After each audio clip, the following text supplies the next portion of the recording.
This is not going to be popular. Fortunately for me, I'm not here to be popular. This is On Imagination with the Healing Garden, and this is shifting perspectives, the biblical edition. There's really no other word for this. This is the biblical vision or the biblical version of shifting perspectives. I'll get into something in many of my videos, and then I will have this massive, oh, holy shit, the Bible talks about this. And then I will have a small side tangent where I start to see it. And then in my subconscious mind, my whole people up there will go, Anna, honey, you're off topic and you're going to lose people with this. And I'm like, yeah, I know. But since when do I give a shit about that? So I decided instead of suppressing myself, I would just throw it all right here, because there are a lot of people who will be like, oh, holy fucking shit. And it's awesome. And I started I talk about this shit all day long. My kids can hear it. Like, they're all over the place. And my daughter just came into me and she said, Mom, you're right. Holy shit. And I'm like, what? And she goes, you know that one story in the Bible about the man who had mud put over his eyes and it fixed him? And I'm like, yeah. And she goes, he saw a new perspective. He did. Yeah. And in that, as soon as she said that, the whole Bible just opened up. And I went, okay, I'm done not talking about this. And this is it. I'm just done not talking about this. I was raised in a parochial school. I have been baptized. At 13, I was a devout Christian. I had more biblical verses memorized than anything else. The Bible was my first script. I'm saying all of this shit to you to basically throw down my credentials and say, I know fucking shit when it comes to Christianity. I, because of my philosophical brain and my psychology, would go to my pastor in my church, and this is actually what ended my church. This is it right here. I faced off with the pastor. I walked in, I read the Bible, and I went in and I sat down with him and I threw down the Bible and I said, we're going to talk. I said, I know what you say and I can read. What the fuck are you doing? And he said very humbly, I know, but if I tell them the truth, then I don't have a job.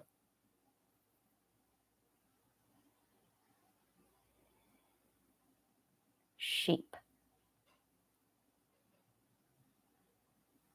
No metaphor is more accurate than being called sheep. And most people think this is a compliment. No, it was an insult. It was a wonderful metaphor that you're all just followers. Yep. There's this one post I saw on Facebook, and it was the most garbage post that just catered to the fourth perspective. And everyone went in and went, amen, amen, amen. And I typed, bah. People think that, no. Sixth perspectives. Think that when you get to the eighth perspective, you should be ordained this higher self, and you should be unbiased and unprejudiced, and you should be holier than thou. And that is second and sixth perspective thinking. I'm human. And I see shameful, bad behavior. I see behavior that to me is unethical. The concept that we should be followers is garbage to me. Now, I've had some followers, they're not followers, they're trolls, who come in and they're like, well, when I give my information and when I have my own podcast, I'm going to be respectful. And I say to them, good for you. Good for you. I respect people who I feel are worthy of my respect. And I judge people, absolutely, because I have to determine if you're going to be safe for my subconscious mind. Likewise, I have to determine if you are someone who I should be around for my safety. Well, guess what? That is judging. Now, am I prejudging? No. I don't do prejudging. No. Fuck that shit. That is wrong shit. The thing is, the people who sit there and scream that judging is wrong are usually the most prejudiced. See, there's a difference. There's judging, which is fantastic. You should do that. When you look at someone who looks like a criminal across the street and they have been shot up with God knows what drugs and they look like they might be carrying a concealed weapon, you're judging them. And you bet your ass you're going to walk away from them to keep you safe. Well, congratulations. You just judged a book by its cover to keep you fucking safe, as you should.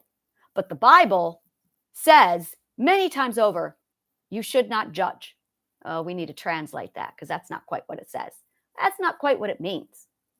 Now, on the flip side of that, there's prejudice, which is actually judging a whole lot of situations without actually knowing the situation, and it's hate.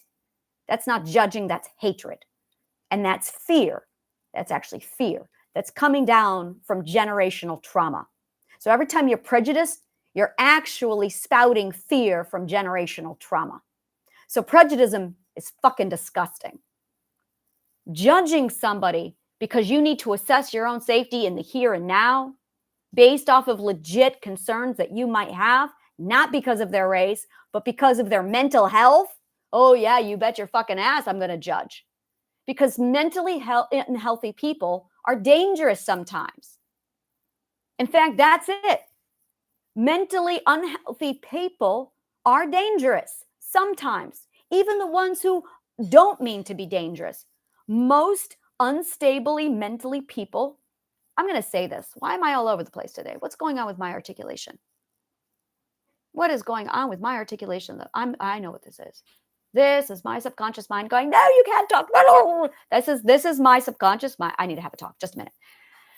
So this is me talking to my subconscious mind, telling my subconscious mind that it's okay if I talk about religion. It is okay. And I am safe to talk about religion. I was abused and raised by second stage thinkers, second stage perspective people who abused if you questioned or challenged their religion. So my subconscious mind right now is going off left and right, panicking, going, we can't talk about this. We can't. Shh. It's okay. It is okay. Everything is going to be okay. No one's going to hurt us, and I'm in a fucking America. I can say whatever the fuck I want. And today, I'm going to talk about perspective, shifting perspectives, and biblical psychology. And I am going to show you what the Bible looks like in the 7th, 8th, and 9th perspective. If you look at the podcast channel to this particular podcast, yeah, my subconscious mind is like, red alert, and just shh, calm down, it's okay. I know you're scared, and it's okay. So this is actually going to be really good for me. I'm going to actually talk, and I'm going to show myself and my subconscious mind that it's safe to talk about religion. See, I was taught that you don't talk about religion, and you don't talk about race, and you don't talk about politics. I will be also talking about race because I need to show myself that I can talk. And as soon as I started talking, my subconscious mind just went nuts. As soon as I opened this channel, I stumbled over like 18 different words, and I noticed it, and I went, why the fuck am I stumbling? Because my subconscious mind is sabotaging. See? All over. Because right now, I'm in danger zone. Because it's going to piss off a lot of fucking people. And that's okay. They're not my people. I piss off only the people who don't belong here. The people who love this shit, they belong here. So that's really it. If you're a second stage thinker and you're here to boost your own sources for your own religion, you are in the wrong place. If you are here to figure out religion from a different point of view, oh, welcome. Welcome, truly. So this is our space. Yous and me's. This is our space. So the people who are here, Rick, these are our people, and we're safe. I call my subconscious mind Rick because he reminds me of Rick from Rick and Morty, because my fear system is Jerry. Yeah, that's right. That's right. My fear system is Jerry. That's a story. Ironically, I do not have a single Morty in my brain. I have yet to figure that out. No one. I have a Mr. Nimbus. Mr. Nimbus. He's in there. I love my cast. My brain cast is fun. I got a great cast in my brain, but I don't have a single Morty in there. I got a Beth. That's my identity. Yep. I got my Beth. I got my whole cast of Rick and Morty. I got Jerry. I got Rick. I got Mr. Nimbus, but no Morty. Morty is not in my brain. All right. I'm not going to get into anything right now. I'm just introducing the channel, and I'm having this conversation with my subconscious mind because I need to, because he needs to calm down.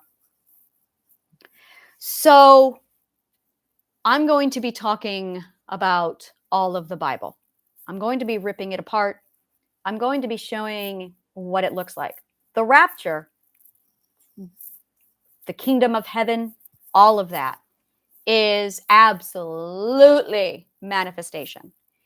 And that's all 7th, 8th, 9th perspective stuff.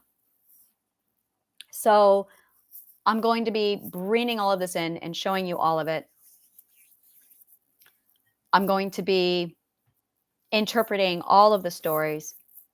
And if you take a look at the podcast channel, I explain a few things regarding this is the best thing regarding this topic that I've ever said. The Bible was created by a 9th perspective person who was having his thoughts dictated by a 7th perspective individual during the 2nd stage perspective. Right now, we're in the 4th perspective. And at the time that the Bible was written, both times, the Old Testament and the New Testament, those were both the 2nd stage era of thinking. The 3rd era is the Dark Ages, which is why we call them the Dark Ages. Lord of the Flies.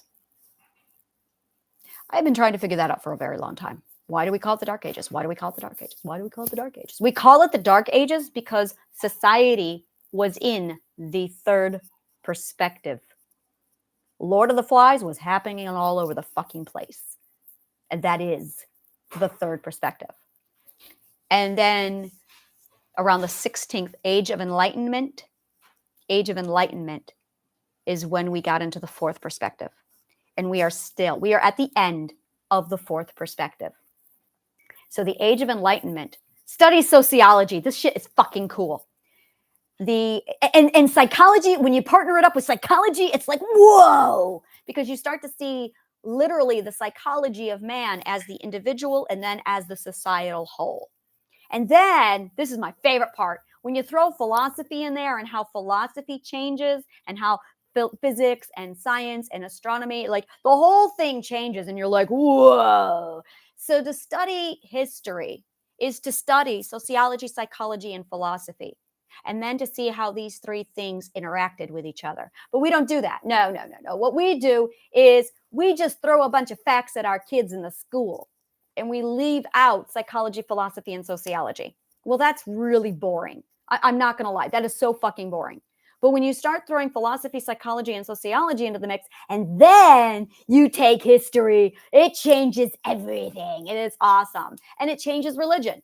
Because religion is absolutely nothing but society. It is the reason why or how the society was shaped and shifted and moved around this concept. So, this is where things get really yummy. This is where it all comes together. And I'm just going, I cannot wait. This is what I love to do. This is what I really love to do. So my time period is late antiquity, early man. I mean, I go as far back as Euphrates River and the Fertile Crescent. I'm talking early man, like Gilgamesh. That's where I start. I start at Gilgamesh. That's not true. I've gone back even further. I have done the start of economics, the start of the written language over in the Celt region and also in Mesopotamia. Oh my God, I love Mesopotamia. Ooh, I love Mesopotamia. And then I get into ancient Egypt and I looked at the Silk Roads and how the West Eastern cultures merged and how all of that traded. And then I watched the Germanic tribes, the Celt tribes, and the Scandinavian tribes. Scandinavia is like my warm, fuzzy place and home. Scandinavia and the Celts. So those are my happy places. Those are my people. Those are my people. They really are. Like genetically and my heritage, those are my people. And oh, I love that. I love just my people. So that's my home. That's my home. That is Scandinavia and the Celts. That's my home. And then we see how the Roman Empire, the Second Age, and this is all the Second Age, by the way. This is all the Second Age. We see the start of the Second Age with Gilgamesh, when we see the laws of, I cannot remember. It's the very first written law of tablet. I can't remember the name of it right now, but that is the end of that is when we see that cross between the first perspective era and the second perspective begin. The second perspective covers basically early civilization and spans up until the Dark Ages. The Dark Ages, I'm going to shove that over there. The Dark Ages is when we have the third perspective, and that spans, that's your Genghis Khan, that's like chaos ensues. That's chaos. And that goes right up until we get to the Age of Enlightenment. And that is when the fourth perspective begins. I'm going to shove that over there. And then the fourth perspective is from the Age of Enlightenment, and it goes all the way up to present day. And I'm going to shove that over there. And we are currently in the transition stage. That's why shit is hitting the fan. I'm going to explain that here in a minute. So we get to present day. We're in the transition right now with the fourth and the fifth perspective. And then the fifth perspective is basically coming in. And we're going to see a massive shift. When the shift happens, we're going to see a massive decline in the 9-to-5 job. We're going to start seeing categories span out so that it's 9-to-5 jobs are going to go on the massive decline. Entrepreneurship is going to go on the rise. And then that's going to give us space for the sixth perspective to start coming in, which has already started to happen, but they don't have the control yet. They're the ones making a lot of political noise down here going, we need to do the Conservative Party. We need to do the Green Party. Conservative, is that it? I don't think I'm saying that right. They're the ones who are very huge on the Green parties and the independent parties. That's sixth perspective. And they're the ones making all the noise to get in the independent party and the and be represented by our government. That's the sixth perspective. The fifth perspective is the entrepreneur, and they're that transitional stage. Now, the fifth perspective, when it comes to a full society, is different than the individual. And this is where it's going to be basically chaos. And this is what the Bible talks about when you look at perspective psychology, because once you understand perspective psychology, you understand perspective societally speaking and individually speaking. And that's what ninth and eighth perspective thinkers see. That's what seventh, eighth, and ninth sees. As soon as you get into seventh, eighth, and ninth, you see all of this. And you can predict it because it's predictable. But you got to be at 7, 8, and 9 to see it. And that's what the Bible is. Now, when second perspectives see this, they go, whoa, prophecy. That's second stage thinking. Yeah, that's second stage, all right. 7, 8, and 9 is going, no, logic. It's just logic. It's not prophecy, it's logic. The sixth perspective kind of, they're confused. I'm going to say confused. And the reason why the sixth perspective is so confused is because they have a lot of shit happening to them. They really do. And we're going to talk about the sixth perspective a lot. I need to do sixth perspective coaching because that's the problem. Sixth perspective, I've been there. It's absolute ethereal chaos. Because that's when you start to leave and exit the system and you start to notice the seventh, they're transitioning. The sixth perspective is actually a transition between the material plane and the energy plane. They are starting to tune into the electromagnetic field. That's what you're doing, sixth perspective, is you're starting to sever the difference. Your body is starting to shift so that you can feel both the material and the electromagnetic field. And that is really intense. And that's what happened in 2019. There was a massive shift compliments of COVID.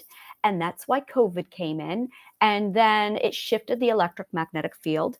The physicists were going nuts measuring everything in March of 2020 when they went, holy fucking shit, the animals are coming out. Do you see what's happening to the planet? The electromagnetic field shifted because humans stayed still.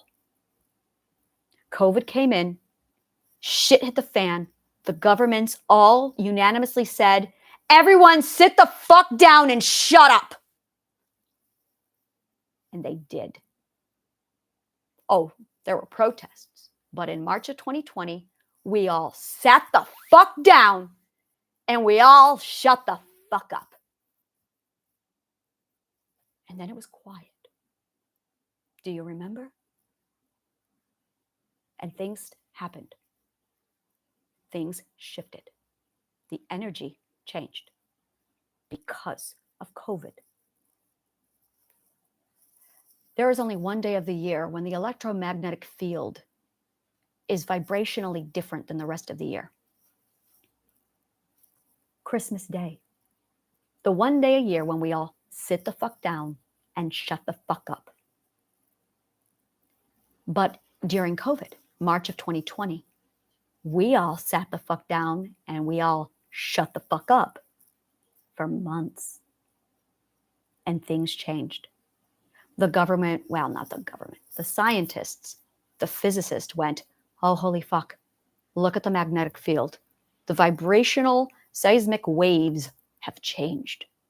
Now, that did shit.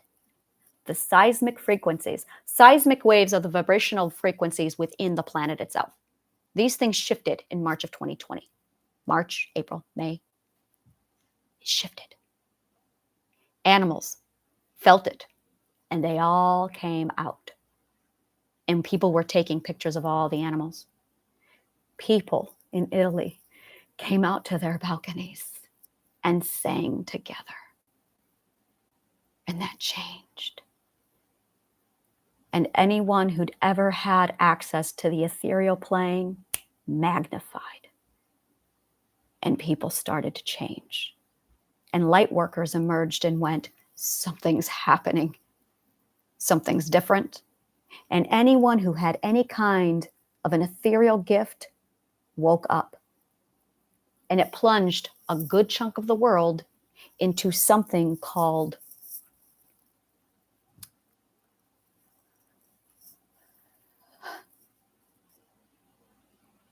I don't want to use the word. I hate the word. Sensitive. They became aware of the ethereal plane. So people who were unaware of it suddenly felt it. People who kind of were psychic opened up their third eyes. People who had their third eyes already open stepped into being. It was absolute pure chaos for the sixth perspective, for people who live already between the material plane and the ethereal plane. I've been living on the ethereal plane since I was 4 years old. So for me, everything woke up. Everything. Everything woke up. Everything shifted. And I went through the same chaos as everybody else did. And suddenly you were tuned into the frequency because the electromagnetic field is not out there and it's not around you. It is through you. It is linked to your spinal cord. Every time you put your bare foot on the fucking earth, you are tapping right into it. And if you're tuned in enough, you can feel that vibrational frequency just pull from your spine all the way down, and you are linked to it. Avatar. Think Avatar when their tails connect. That's what you're doing. And you can feel that. And if you are aligned, you're fine. But if you're not, Mercury retrograde is going to rip you apart and show you all the ways you are not aligned because you're sensitive to it. Now, because our brains and our spinal cords are pure magnetic, pure electrical, pure energy, That's going to take the electromagnetic field, and you've got this physical cocktail happening. Physics is just having a party in your brain. That's all that's happening.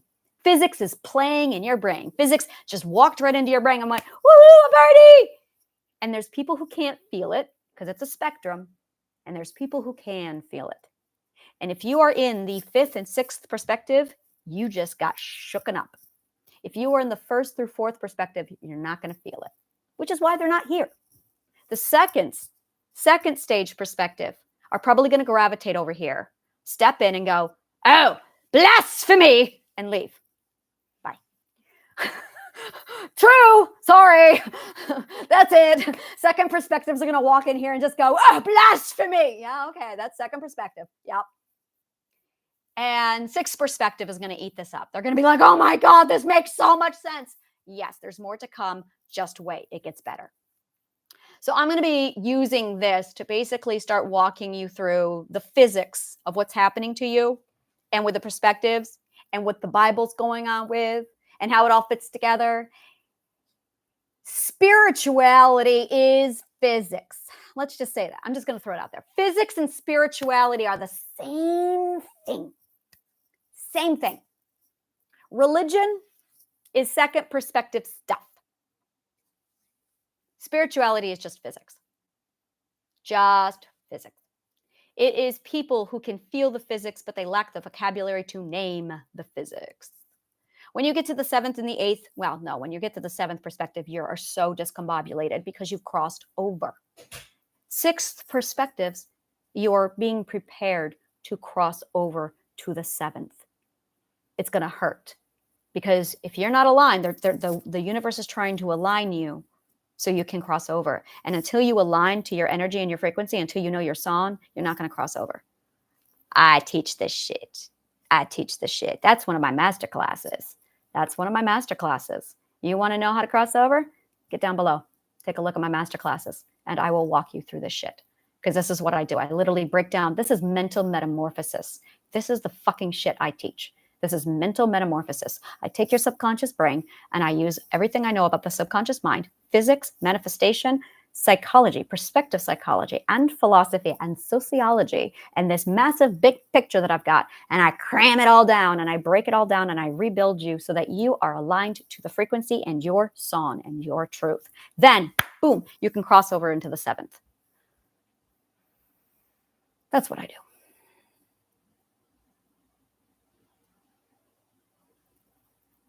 The Bible is literally the handbook on how to do this, but you got to be able to read it. And it's written in the 8th and 9th perspective. So the seconds are sitting there trying to translate it. But the 2nd stage perspective is literal. They don't think metaphorically. They cannot, because that's their perspective. Every perspective has a weakness and a strength. And understanding which perspective you are in is going to help you determine what your weakness and your strength is. So this is where perspective psychology meets spiritualism, manifestation, physics, the ethereal plane, the electromagnetic field, and the rapture. And the Bible is literally the handbook. How to God. Now, I got here and I went, wow, that was a ride. All right, what's going on now? I got my speech. I'm good. And then I looked over the Bible. Now, again, I was raised with a second perspective mother. So I ate the Bible for breakfast. So I got all this biblical data in my brain.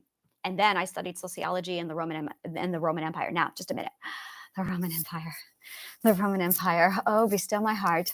I spent more times with the Roman Empire than anything else in the world. I was and am a Romanologist. That's a word most people do not know exists. I am a Romanologist. So I know fucking shit about the Roman Empire that people don't fucking know about the Roman Empire. Let me put it to you this way.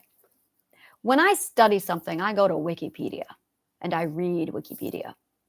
Wikipedia gives these little numbers with little blue hyperlinks. Do you know what those are? Those are reference numbers. If you go down to the bottom of the article, there is a list of referenced material. This was my library. I then went in to every one of those referenced articles and I bought the fucking book. So all of the summary of the United States, that's important, the United States version of the Wikipedia articles cite a full professional library of where they got their shit. I didn't read the Wikipedia article. I did. I treated it like Cliff Notes. And then I grabbed each individual resource. I bought those books, and then I sat down and I read those books. That is my university.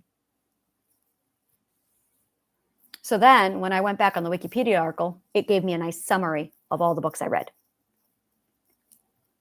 Just to give you an idea of some of the books I found. When I studied Norse mythology, the sources at the bottom are 3 books. Snorri Sturluson's Prose Edda. He wrote 2 versions. Snorri Sturluson was a 13th century monk who he lived in Iceland, and there were things, signs like Thor's wood. You can giggle, it's okay. And he wanted to know who Thor was. Everyone wanted to know who Thor was. People were forgetting who Thor was. They were like, Thor's wood, I have no idea what that is. Odin's walk, what the fuck is Odin? People were forgetting. So Snorri Sturluson, who valued this information and the lore, wrote it down in 2 poetic poems, or epic poems. Epic poem is like Beowulf. He wrote it down in 2 Icelandic 13th century poetic eddas. This is during the Dark Ages. And they were the Prose Edda and the other one. I can't remember the other one, but it's the Prose Edda. This is where it gets fun. Game of Thrones, Tolkien fans, raise your hand. This gets fun. He wrote it all down in the Prose Edda. There is one man, I cannot remember his name, and I do not have his book right here. It's in my boxes. There is one man who is the guru of Norse mythology. God, what is his name? Oh, it's going to bug me until I remember. And his book, he is the professor of Norse mythology at, I think it's a Texas university. And he is the genius of Norse mythology. His resource takes 100% from the Prose Edda, from Snorri Sturluson's work.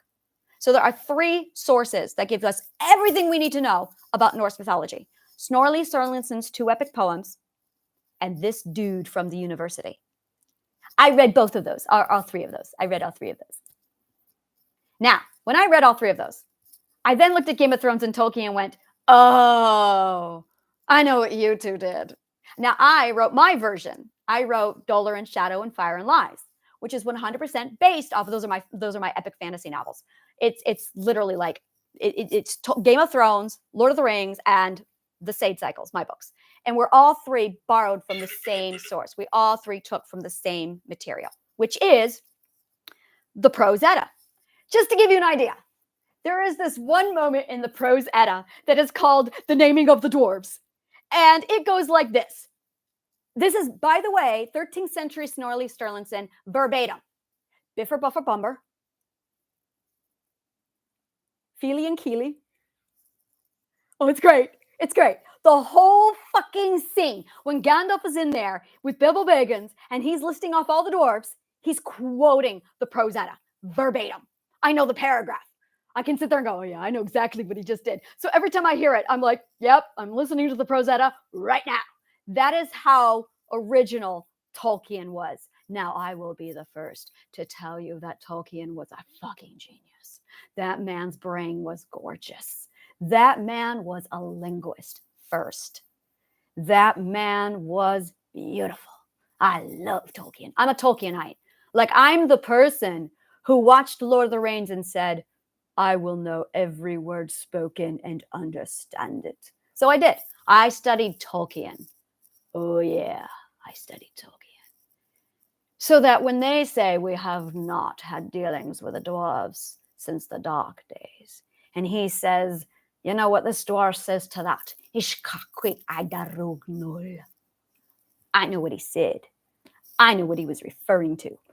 I know the conflict and what went down. I know what the dark days were. Silmarillion. That's what the dark days were. Beautiful, beautiful material. So, oh my God, this is my comfort zone. Oh, I love Tolkien. I'm home again. So this is it. Like, this is my identity. This is it. So when all of this stuff comes in, when you collect all of this knowledge, when you really sit down and you study this fucking shit, you start to see things and how they're all connected, and you realize that the whole fucking thing, the philosophical big question that I asked myself 30 years ago when I picked up my first philosophy book and said, who are we? Where are we going? And why are we here? And who is this God person anyway? Douglas Adams. And it just dawned on me. Finally, it took 30 years, and it took me studying physics, manifestation, philosophy, psychology, perspective psychology, the Bible, Romanology, sociology. Did I miss anything? Music theory, Tolkien, every mythology I could get my hands on, all of it. And then I stepped back and I went, I have a Goliath of information crammed into my brain, which is my trauma coping skill. This is literally just from trauma. This is like, I need to get smarter so I can escape this bullshit. That's all I wanted. I just wanted to escape the bullshit. So this was my coping skill. Get smart. Oh, yeah. And then I learned manifestation, and I read Sherlock Holmes and went, I will be just like Sherlock Holmes. I will be Sherlock Holmes. I am Sherlock Holmes. Oh, I loved it. So when you get to 7th, 8th, 9th perspective, you're just logical. Just logical. But the second perspective doesn't understand that. They go, whoa, magic! Yes, this is the magic stage. Stage 2 are very much magic oriented because they're looking at stage 8 going, oh. Stage 2, imagine, and it's this. You got someone from the future who goes back in time to the 11th century, and they have a lighter with them. And they do their lighter thing, and all the people go, whoa, you're a wizard. That is second stage perspective. And there's a lot of second stage perspective people still here. They're the ones who are glued to the Bible, glued to witchcraft, glued to magic mind. And as you get to the 6th perspective, you go, it's not religion, it's spirituality. Religion is spirituality interpreted for the second perspective. So when you get to the 5th perspective and you're still talking religion, it's because you're in second perspective psychology. Because when you get to the 6th perspective, you're very much in spirituality. And now you're starting to see physics. And now you're starting to see the electromagnetic field. And you're starting to tune into that. And the only information you have available is pulling from the information from the second perspective. And that's wrong. It's wrong for the 7th, 8th, and 9th perspective. It's not aligned with the 7th, 8th, and 9th perspective. The words right and wrong actually mean, I'm going to translate that for you. The words right and wrong means not aligned with my perspective. That's right and wrong. Not aligned with my perspective.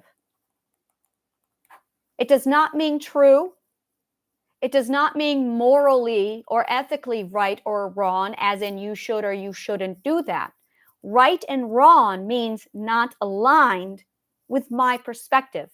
The word right means aligned with my perspective. The word wrong means not aligned with my perspective. So it's a filter. That's right. Oh, that's wrong. Yes, that's my perspective. No, that's not right. That's what we're doing. That's what right and wrong is. Should and shouldn't. Yes, you should do that because that's my perspective. You shouldn't do that. That's not my perspective. We are literally filtering, cherry picking what is our perspective and what is not our perspective. We're filtering it. That is what right, wrong, should and shouldn't is. When you get to the 7th, 8th, 9th perspective. Now, the 1st through the 4th don't understand this because they're foundationals. That is perspective talk for they're not at the 7th, 8th, 9th perspective yet to understand what's going on.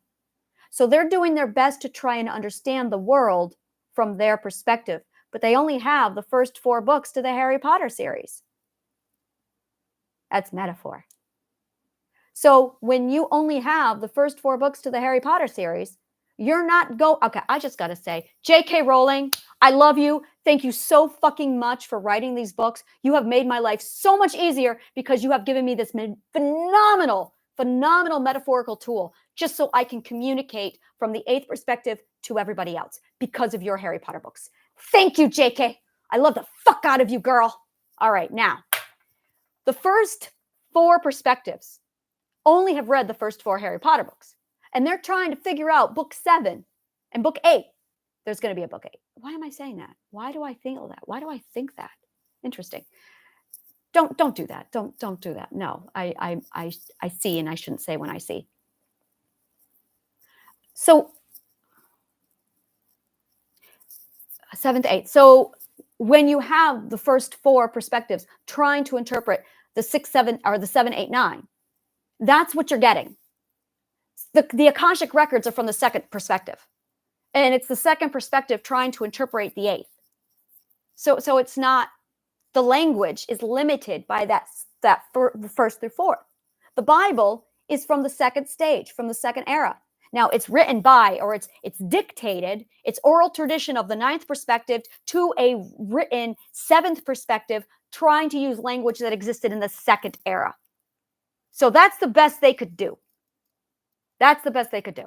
So when someone comes to me with a Bible and they quote shit at me, I'm over here with my 8th brain going, yeah, that's so not what it means. Because it's like, I just read the second Harry Potter book and now I'm going to tell you what it's about.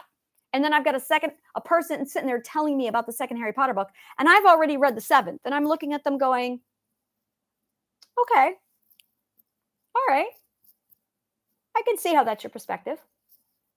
All right. And the Bible is no different. The Bible was written in the second era. So it's going to reflect the vocabulary and the mindset and the metaphors of the second era. And then you've got the second stage perspective people who are eating all that up, who are absolutely absorbing it. And they're teaching everybody how to translate it, but their second perspective, reading a second perspective manual. All the religious texts are this way because all of them, with the exception of Mormonism, comes from the second stage perspective. Mormonism comes from the 4th age, but it's still written by the second age. It is second perspective people writing with 4th perspective vocabulary. That is Mormonism.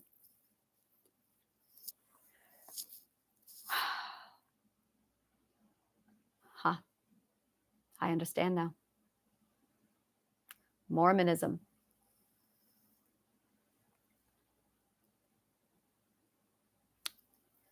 They were 6th perspective thinkers, and they were accessing the electromagnetic field. And that was really fucking with everything going on. 6th perspective is chaos. 6th perspective is painful. It is terrifying. 6th perspective is terrifying because your body and your entire system is tuning into the electromagnetic field, and physics is turning your brain and your body into a petri dish. And you are scrambling for answers. This was all done in the 18th century, 19th century, with people limited with the 4th perspective in a second perspective society. So the Mormon religion is the interpretation of a 6th perspective cocktail, trying to interpret all the shit that was happening to him while he was encased in second psychology thinking and limited to a 4th perspective vocabulary. And as a result, the Mormon religion was born. Jehovah's Witness is the same thing. That's what happens when 6th perspective tries to interpret without the proper tools. That's religion. Once you cross over and you get into the 7th, you lose your voice, you lose everything, and it's just you and the universe. You are sitting in the electromagnetic field alone. And that is what the rapture is about. That's what the Bible talks about. You are sitting, that is your judgment day. That is the judgment day. That is second perspective talk for the seventh perspective. The seventh perspective is judgment day. That's it. God status is the eighth perspective. And I really fucking hate that. That is second perspective thinking. So that's what this entire podcast is going to be. It is Shifting Perspectives, the biblical edition. And I'm going to be bringing in spiritualism, physics, the Bible, light work. It's all going to come together here. I am not going to give title to any of these videos. And the reason why is because I don't know. I can't be limited by titles. I have to be free to talk about whatever comes up and wherever I'm tuned into the field. I'm tuned into my energy and I go where I need it to go. I go where my brain takes me. And if I try and think about a title and then I limit it, in most cases, I'm going to be watching what I say. And that's when I start filtering myself. So I'm not going to be doing that. What I'm going to be doing instead is something different. I'm going to be putting out videos. Basically, I'm going to be doing this every day. I might be doing it a lot every day. And it's not going to be scheduled all the time. I am going to do at least one of these a day, and that will be scheduled. So I'll put that into my itinerary. You're going to see that down below so you can select and watch. If you want to be a light worker, I have a LightWorker's Unite group, and that is down below. Go ahead and jump in. If you need help because you're in the middle of the sixth perspective, masterclass down below. Take a look. And there's a lot. I have Operation Imagination where I have World Peace Manifestation Day. You heard me. World Peace Manifestation Day. I will be talking about manifestation, religion, spirituality, and physics in this section. Now, this is still shifting perspectives, but I'm going to really isolate this area for the religious, for the biblical interpretations. And I will be pulling out the Bible at many times and actually reading the Bible off to you and translating the Bible from eighth person perspective and showing you. It's amazing. Absolutely amazing. Jesus is metaphor for the ego. It's amazing. It's amazing. God the Father, actually, I got that wrong. God the Father, ego. God, that is it. That is it. Oh my God, I have been looking for you all my life. 30 fucking years. I studied Greek. I studied Latin. I studied philosophy. I studied psychology. I studied Freud. My intuition kept screaming, ego, God, ego, God, ego, God, ego, God, for 30 years. For 30 fucking years. Ego, God, ego, God. I just watched Doctor Who Silence in the Library, so if that tune sounds familiar, that's why. Ego, God, ego, God. And I couldn't get it out of my head. I could not get it out of my head. It's why I refused to study ego for as long as I did. It's because I studied it, but I didn't apply perspective psychology to the ego or the superego. I didn't do that until very recently, about a week ago. And you can actually watch my videos and see me where I'm actually doing research, like on video camera, going, okay, ego, oh my God, ego is you, conscious awareness, and superego is the subconscious mind. That makes so much sense. And high identity is id. We completely misinterpreted Freud. Freud is of the sixth perspective. Freud was, I believe, a medical doctor of the sixth perspective, trying to figure this shit out. But he lacked philosophy, which is why a lot of his shit is garbage. It's because he lacked philosophy. You must have philosophy, psychology, sociology, and music theory to get this shit. And Romanology. My God, do you fucking need it all? Once you have all of those 5 subjects, then boom, you can see the world. So that's what all of this is it's literally us trying to figure this fucking shit out. And then you get to the 8th and the 9th perspective and you go, oh, there it is. I see that now.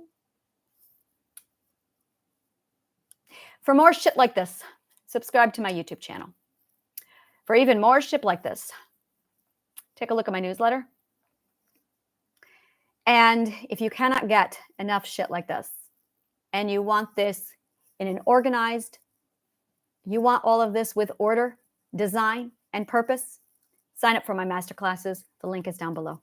Thank you so much. And may the kindest of words always find you.